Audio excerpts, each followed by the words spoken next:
દમણમાં મિત્રો સાથે ફરવા ગયેલા વલસાડના યુવકે શરત જીતવાની લાઈનમાં જીવ ગુમાવવાનો વારો આવ્યો છે. વધુ વખત પાણીમાં શ્વાસ રોકી રાખવાની શરતમાં યુવકનું મૃત્યુ થયું હતું.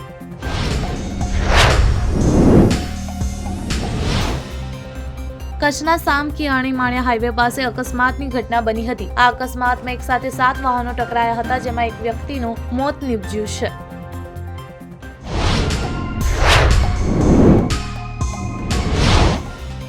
કોંગ્રેસના નેતા રાહુલ ગાંધી ગુજરાતમાં આગામી વિધાનસભા ચૂંટણીની તૈયારીઓને મજબૂત કરવા માટે 7 અને 8 માર્ચના રોજ અમદાવાદમાં આવશે. આ દરમિયાન તેઓ વરિષ્ઠ નેતાઓ અને જિલ્લા અધ્યક્ષો સાથે બેઠક કરશે.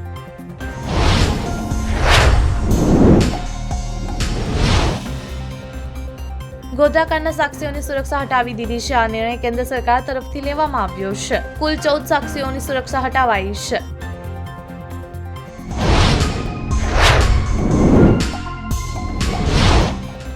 સરકાર દેશમાં ટેક્સ ચોરી રોકવા માટે ખૂબ જ ગંભીર છે અને આ માટે ઘણા પગલાં લેવામાં આવી રહ્યા છે. આ સંદર્ભમાં ઇન્કમ ટેક્સ વિભાગને ઘણી વધુ સત્તાઓ મળવા જઈ રહી છે.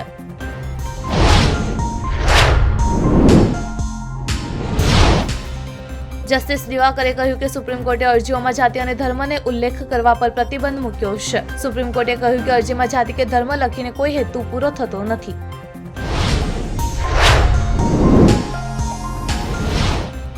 ઉત્તર પ્રદેશના મુખ્યમંત્રી યોગી આદિત્યનાથે પણ ઔરંગઝેબ વિવાદ પર નિવેદન જાહેર કર્યું છે. કહ્યું છે કે ઔરંગઝેબને હીરો કહે છે, તેને અહીં રહેવાનો કોઈ અધિકાર નથી.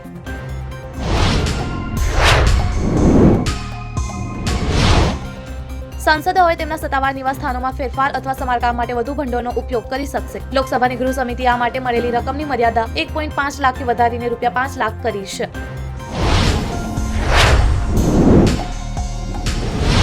ગ્રેટર નોઈડાના સેક્ટર P4માં 31 વર્ષીય સ્ટેશન માસ્ટરની કાર 30 ફૂટ ઊંડા નાળામાં પડી ગઈ હતી, જેના કારણે તેમનું અવસાન થયું છે. પોલીસે મંગળવારે આ જાણકારી આપી હતી.